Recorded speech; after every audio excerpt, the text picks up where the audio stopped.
नंतर आता बुलेटिन मध्ये आपण घेणार आहोत महत्त्वाच्या घडामोडींचा आढावा मॉर्निंग प्राईम टाइम मधून।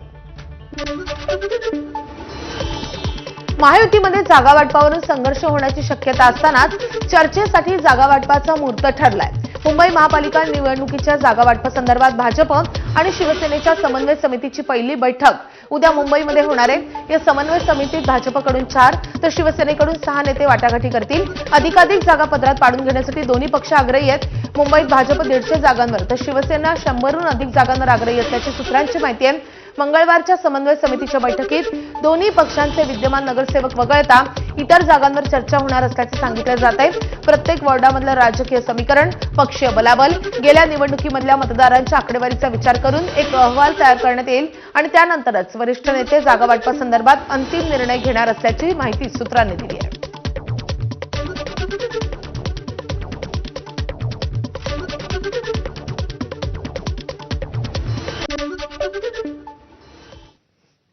पुढची महत्त्वाची बातमी, मुंबई, ठाणे आणि आसपासच्या महानगरांसह राज्यातील 29 महापालिकांच्या निवडणुका एकाच टप्प्यात होणार असल्याची माहिती राज्य निवडणूक आयोगातल्या सूत्रांनी दिली आहे। हाती आलेल्या माहितीनुसार येत्या 2 दिवसात राज्य निवडणूक आयोगाकडून महापालिकेच्या निवडणुकीची घोषणा होऊ शकते। उद्या किंवा परवापासून राज्यात कधीही आचारसंहिता लागू शकते अशी माहिती विश्वसनीय सूत्रांनी दिली आहे।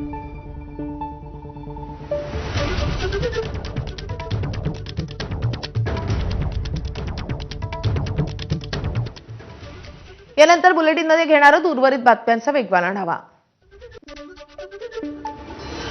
मीरा भाईंदर महानगरपालिका निवडणुकीच्या पार्श्वभूमीवर शिवसेना नेते प्रताप सरनाईक यांनी महायुतीबाबत स्पष्ट आणि निर्णायक भूमिका मांडली आहे। मीरा भाईंदरमध्ये महायुतीचं सरकार पाहिजे, मात्र ही युती जर सन्मानपूर्वक होत असेल तरच आम्ही त्यासाठी पूर्णपणे तयार आहोत, असं ठाम मत प्रताप सरनाईक यांनी मांडलंय। भाजपला जितक्या जागा दिल्या जातील तितक्याच जागा शिवसेनेलाही मिळाल्या पाहिजेत, असा 50-50चा फॉर्म्युला शिवसेनेचा ठाम आग्रह असल्याचं त्यांनी पुन्हा स्पष्ट केलंय।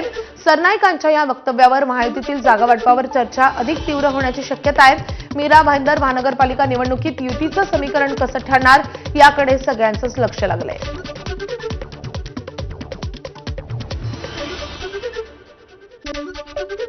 भारतीय जनता पार्टीचे प्रदेशाध्यक्ष यांची एक बैठक झाली आणि त्या बैठकीमध्ये सर्व ठिकाणी ज्या ठिकाणी शक्य असेल त्या ठिकाणी महायुतीमध्ये लढण्याचा निर्णय झालेला आहे आणि मी सुद्धा भारतीय जनता पक्षाच्या प्रदेशाध्यक्षांशी याबाबत बोललो, ते पण सकारात्मक आहे।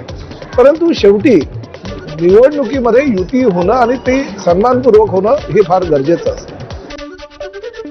मीरा भाईंदर महानगरपालिका निवडणुकीच्या पार्श्वभूमीवर राजकीय हालचालींना वेग आलाय। यात शिवसेनेला मोठं बळ मिळालंय। माजी आमदार गीता जैन यांच्या खंद्या समर्थकांसह शेकडो कार्यकर्त्यांनी शिवसेनेत जाहीर प्रवेश केलाय।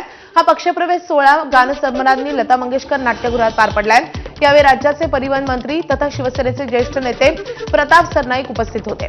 त्यांच्या उपस्थितीत नव्या कार्यकर्त्यांचं शिवसेनेत स्वागत करण्यात आले। नागपूर आणि चंद्रपूर महापालिका निवडणुका वेळेतच होणार असल्याची माहिती कळतेय। सर्व महापालिकांसोबतच दोन्ही महापालिकांच्या निवडणुका होणार आहेत। सर्व 29 महापालिकांच्या एकाच वेळी निवडणुका घेतल्या जाणार असल्याची माहिती विश्वसनीय सूत्रांनी दिली आहे।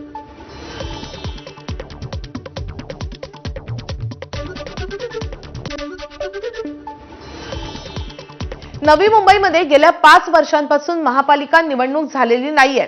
त्याआधी भाजपनं एकसंध शिवसेनेसोबत युतीतच ही निवडणूक लढवली होती आणि त्यामुळे भाजपनं नवी मुंबईची आगामी महापालिका निवडणूक स्वबळावर लढवावी अशी भावना आता कार्यकर्ते व्यक्त करतायत। आगामी निवडणुकीत शिंदेंच्या शिवसेनेबरोबर युती झाल्यास बंडखोरी होऊ शकते असा इशाराही कार्यकर्त्यांनी दिलाय। दरम्यान कार्यकर्त्यांच्या भावना आपण पक्षश्रेष्ठींना कळवू असं माजी खासदार संजीव नाईक यांनी स्पष्ट केलंय। नवी मुंबई महापालिका निवडणुकीसाठी भाजपनं तयारी सुरू केली आहे। भाजपकडून आज इच्छुक उमेदवारांच्या मुलाखती घेण्यात आलेल्या येतील। नवीन मुंबईमधल्या 111 प्रभागांसाठी 850 उमेदवारांच्या मुलाखती घेण्यात आल्या आहेत। भाजपनं नवी मुंबई महापालिकेची निवडणूक स्वबळावर लढवावी या कार्यकर्त्यांच्या मागणीवर माजी खासदार संजीव नाईक आणि कार्यकर्त्यांनी नेमकं काय म्हटलेलं आहे आपण पाहूयात। 10 वर्षांनी निवडणूक लढण्याची संधी कार्यकर्त्यांना मिळत आहे।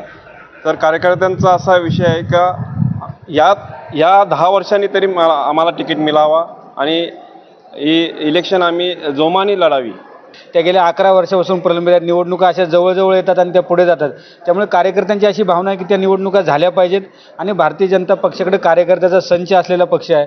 त्यामुळे निश्चितच निवडणुका झाल्या पाहिजेत आणि प्रत्येक कार्यकर्त्याला संधी मिळाली पाहिजे. स्वबळावर जर निवडणूक घ्यायचं जर ठरलं तर जे अनेक वर्षापासून कार्यकर्ते काम करत आहेत आणि 10 वर्ष निवडणुका झाली नाहीत तर त्यांनाही चान्स मिळू शकतो. कार्यकर्ता सर्वसामान्य कार्यकर्ता असेल तर सर्वांना असं वाटते की आपल्याला संधी देताना जर उद्या युती झाली तर माझ्यावर अन्याय होईल आणि त्या ठिकाणी मला न्याय मिळणार नाही असं त्याची भावना आहे.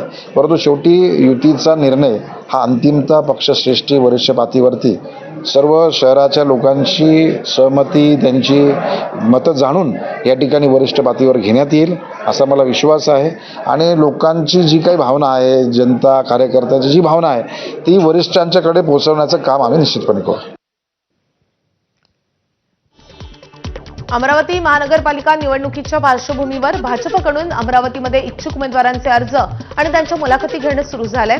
650च्या वरती अर्ज वितरित करण्यात आलेत. विशेष म्हणजे यावेळी 50% महिलांना संधी देण्यात आल्याचं मोठ्या प्रमाणावर महिलांची सुद्धा गर्दी पाहायला मिळते. भारतीय जनता पार्टीच्या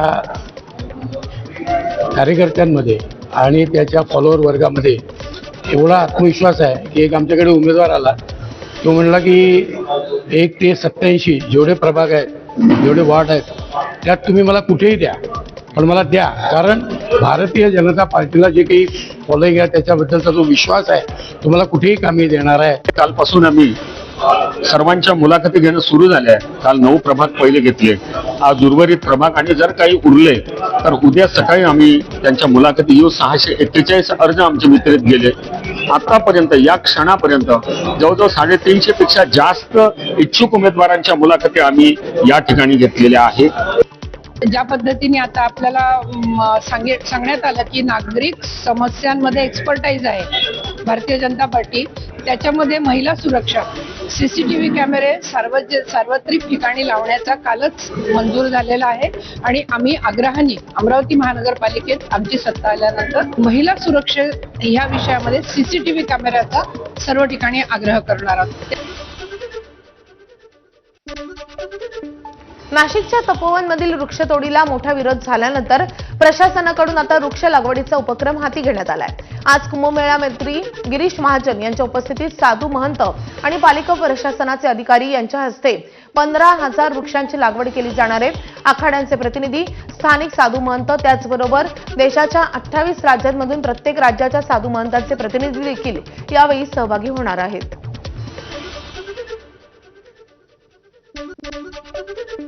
अमरावती शहराचे पोलीस आयुक्त अरविंद चावरिया यांची 7 महिन्यांमध्येच तडकाफडकी बदली झाली आहे. अमरावतीत वाढत्या गुन्हेगारीला चावरियांच्या जबाबदार ठेवत त्यांची बदली करण्यात आल्याचं भाजपचे प्रवक्ते शिवराय कुलकर्णी यांनी म्हटलंय.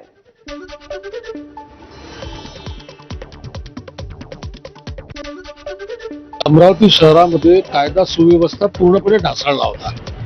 तुम्ही बघितलं असेल की अमरावती शहरामध्ये अल्पवयीन मुलांनी खून केले, याचे जवळजवळ 8-9 प्रकरणं झाली. आणि त्याच्यामुळे स्वाभाविकपणे भारतीय जनता पार्टीने आम्ही स्वतः देवेंद्रजींकडे आणि पालकमंत्री बावनकुळेजींकडे आम्ही विनंती केली होती. माननीय मुख्यमंत्र्यांनी, माननीय पालकमंत्र्यांनी सकारात्मक प्रतिसाद दिला आणि तडकाफडकी चावरियांची बदली झाली.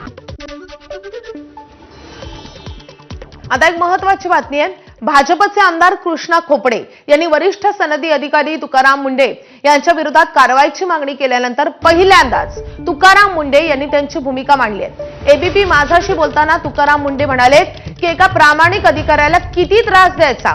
मी नागपुरात काम करताना काही लोकांची मनमानी होऊ दिली नाही, म्हणून माझ्या विरोधात वारंवार कट रचून त्रास दिला जातोय, अशी प्रतिक्रिया तुकाराम मुंडे यांनी दिलेली आहे.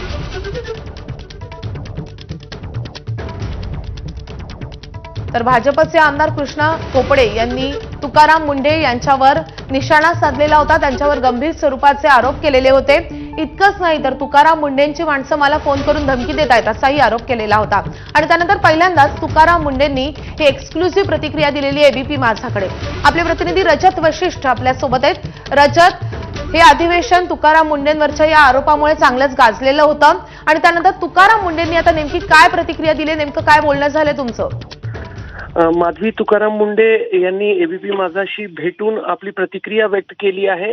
ते कॅमेरासमोर शासकीय नियमानुसार बोललेले नसले तरी त्यांनी भूमिका त्यांची मांडलेली आणि त्यांचं असं म्हणणं आहे की त्यांचा नागपुरातील जो अल्पावधीचा कार्यकाळ होता त्याच्यामध्ये त्यांनी प्रामाणिकपणे काम करण्याचा प्रयत्न केला, मात्र नागपुरातील काही लोकप्रतिनिधी त्यांना काम करू देत नव्हते आणि त्याचं कारण होतं की त्या लोकप्रतिनिधींची महानगरपालिकेमध्ये आधीपासून जी मनमानी सुरू होती त्या मनमानीच्या कारभारावर तुकाराम मुंडे यांनी लगाम लावलेली होती आणि त्यामुळे त्यांना वारंवार त्रास दिला जात होता. तेव्हाही त्यांच्यावर जे आरोप करण्यात आलेले होते त्या आरोपांची चौकशी झाली होती आणि त्याच्यामध्ये क्लीन चिट मिळाल्यानंतरही वारंवार तेच आरोप तुकाराम मुंडे यांच्यावर करण्यात आले.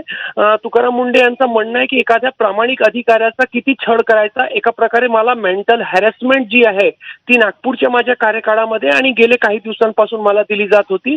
आणि सर्वात महत्त्वाचा आरोप त्यांनी लावलेला आहे की नागपूरच्या एका आमदाराच्या नातेवाईकाला त्यांनी महानगरपालिकेच्या नोकरीतून बेकायदेशीररित्या ती व्यक्ती महानगरपालिकेमध्ये नोकरी करत होती आणि त्याला नियमानुसार इन्क्वायरी करून तुकाराम मुंडे यांनी बडतर्फ केलं होतं आणि तेव्हापासूनच तुकाराम मुंडे यांच्या मागे अशा पद्धतीने आरोपांची एक मालिका सुरू करण्यात आलेली होती. आणि माझ्याकडे त्या संदर्भातले सर्व पुरावे आहे आणि गरज भासली तर ते पुरावे मी समोर आणेल, अशा पद्धतीची भूमिका जी आहे ती तुकाराम मुंडे यांनी एबीपी माझाशी बोलताना स्पष्ट केली आहे. नक्कीच. आणि आता तुकाराम मुंडेंची प्रतिक्रिया आल्यानंतर ज्यांनी त्यांच्यावर आरोप केले होते त्यांचं नेमकं काय म्हणणं हे जाणून घेणे तितकंच महत्त्वाचं असेल. रजत, धन्यवाद हे सगळं सविस्तर माहितीसाठी.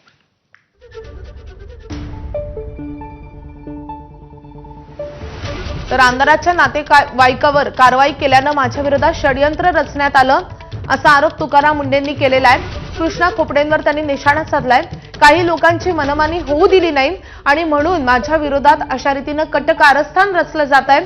एका प्रामाणिक अधिकाऱ्याला किती त्रास देणार असा संतप्त सवालही तुकाराम मुंडेंनी उपस्थित केलाय. एबीपी माझाकडे तुकाराम मुंडे यांनी एक्सक्लुसिव्ह प्रतिक्रिया व्यक्त केली आहे.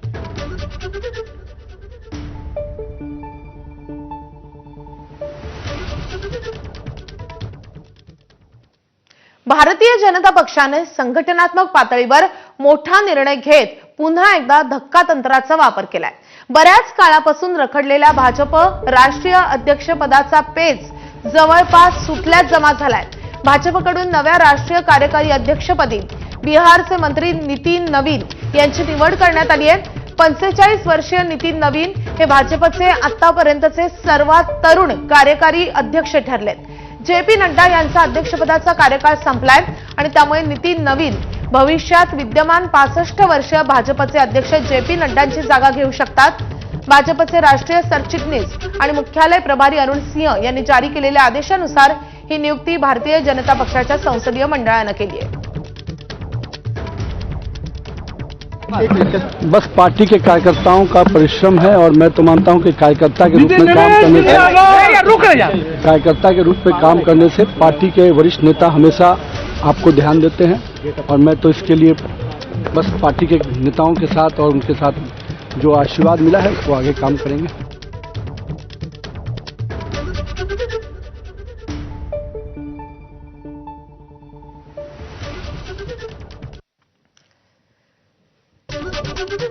तर नितीन नवीन आहेत कोण, आपण ग्राफिक्सच्या माध्यमातून पाहतोय. नितीन नवीन यांचा जन्म आहे 23 मे 1980 चा. बिहारमधील ज्येष्ठ नेते नवीन किशोर प्रसाद सिन्हांचे ते पुत्र आहेत. 45व्या वर्षी नवीन यांच्यावर राष्ट्रीय कार्यकारी अध्यक्षपदाची जबाबदारी सोपवण्यात आली आहे.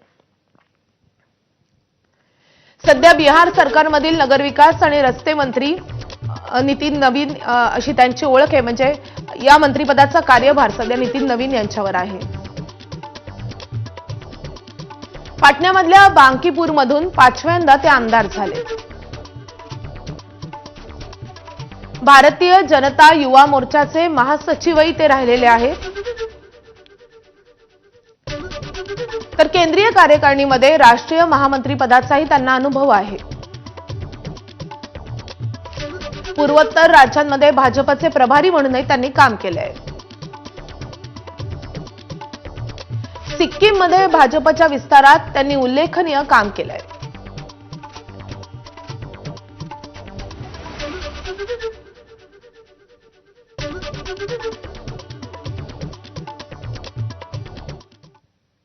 पंतप्रधान नरेंद्र मोदी यांनी नितीन नवीन यांची भाजपचे कार्यकारी अध्यक्ष म्हणून नियुक्ती झाल्याबद्दल हार्दिक अभिनंदन केलंय. त्यांनी सोशल मीडियावर एक पोस्ट केली आहे. तर पंतप्रधान मोदींची पोस्ट आपण पाहतोय. नितीन नवीन यांनी स्वतःला एक मेहनती भाजप कार्यकर्ता म्हणून सिद्ध केलंय. ते एक तरुण, समर्पित आणि संघटनात्मक दृष्ट्या अनुभवी नेते आहेत. बिहारमध्ये आमदार आणि मंत्री म्हणून अनेक कार्यकाळात त्यांची प्रभावी कामगिरी राहिली. त्यांनी लोकांच्या आकांक्षा पूर्ण करण्यासाठी समर्पण आणि वचनबद्धतेनं काम केलंय. अशा शब्दात मोदींनी नितीन नवीन यांचं अभिनंदन केलंय.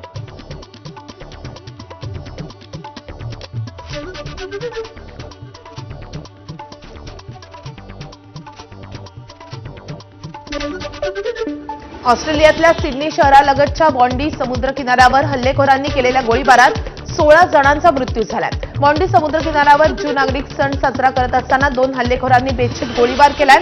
घटनेनंतर समुद्र किनाऱ्यावर असलेल्या नागरिकांमध्ये घबराट पसरली आणि पळापळ सुरू झाली.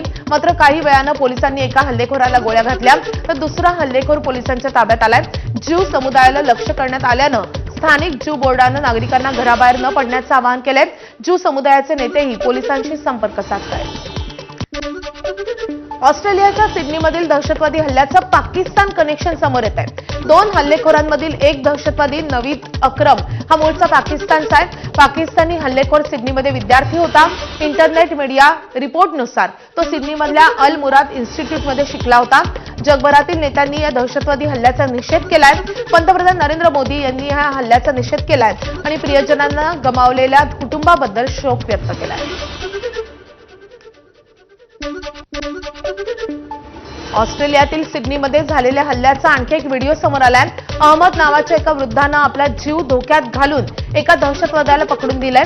तसंच त्याच्याकडून रायफल हिसकावून घेतली आहे. या घटनेचा व्हिडिओ आता चांगलाच व्हायरल होतोय. दरम्यान या हल्ल्यामध्ये इस्रायल ऑस्ट्रेलिया ज्यू परिषदेचे अध्यक्ष आर्सेन ऑस्ट्रोस्की हे देखील जखमी झालेत. ऑस्ट्रोस्की यांच्या डोक्याला दुखापत झाली आहे.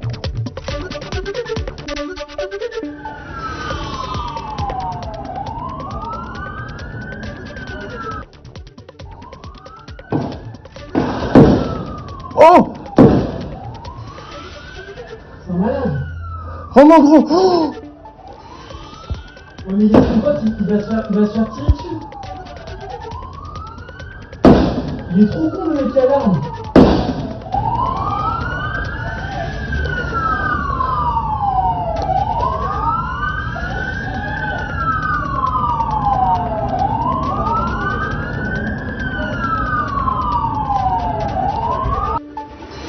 सिडनीच्या मोंडी बीचवर जोरदार गोळीबार झाला आणि यानंतर इस्रायलचे पंतप्रधान बेंजामिन नेतन्याहू यांनी ऑस्ट्रेलियाचे पंतप्रधान एन्थोनी अल्बानेस यांच्यावर टीका केली आहे. 4 महिन्यांपूर्वी ऑस्ट्रेलियाच्या पंतप्रधानांना पत्र लिहिलं होतं. यावेळी त्यांनी इशारा दिल्याचं नेतन्याहू म्हणाले. सरकारची धोरणं ऑस्ट्रेलियामध्ये यहुदी विरोधी भावनांना खतपाणी घालत असल्याचा इशारा नेतन्याहू यांनी दिलेला होता. सिडनीतील ज्यू समाजावरील हल्ल्यानंतर भारतातील काही शहरांना अलर्ट देण्यात आलाय. यामध्ये मुंबई, दिल्ली आणि बंगळुरू सारख्या मेट्रो सिटींचा समावेश आहे. ज्यू समाजाच्या मुंबई, दिल्ली, बंगळुरू मधल्या प्रार्थना स्थळ आणि काउन्सिल्सलाही अलर्ट जारी करण्यात आलाय.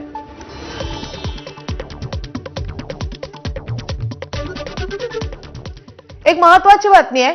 राज्य शालेय शिक्षण विभागानं जारी केलेल्या नवीन निर्देशानुसार महाराष्ट्रातील शाळांना आता कठोर बाल सुरक्षा चौकटीचं पालन करावं लागेल, ज्यामध्ये शारीरिक शिक्षा आणि मानसिक छळावर बंदी घालण्यात आली आहे. कर्मचारी आणि विद्यार्थ्यांमधील खासगी संवाद मर्यादित करण्यात आलाय आणि गंभीर प्रकरणांमध्ये पोलिसांना वेळेवर तक्रार करणं अनिवार्य करण्यात आलंय. वसईतील एका शाळेत 6वीच्या विद्यार्थिनीला उशिरा आल्याबद्दल 100 उठाबशा काढण्यात आलेल्या होत्या आणि यामध्ये तिचा मृत्यू झालेला होता. दरम्यान त्या वसईतल्या शाळेची नोंदणी आता रद्द करण्यात आली आहे. या शाळेतल्या या धक्कादायक प्रकारानंतर महाराष्ट्रामध्ये शालेय विद्यार्थ्यांच्या सुरक्षेचे नियम हे अधिक कठोर करण्यात आले.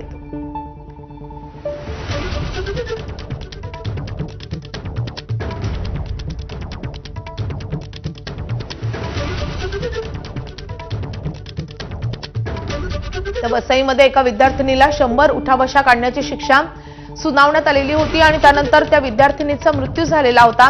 आणि हे प्रकरण बरंच गाजलेलं होतं, यावरून खूप टीका झालेली होती आणि त्यानंतर सरकारनं ही कठोर पाऊल उचललेलं आहे. शारीरिक शिक्षेवर आता बंदी असेल. कुठलीही शाळा विद्यार्थ्यांना अशा प्रकारची शारीरिक शिक्षा करू शकत नाही आणि त्यामुळे सरकारनं सगळ्या शाळांसाठी हे कडक धोरण आता लागू केलेलं आहे. महाराष्ट्रात शालेय विद्यार्थ्यांच्या सुरक्षेसाठी कडक नियम आता लागू करण्यात येतील.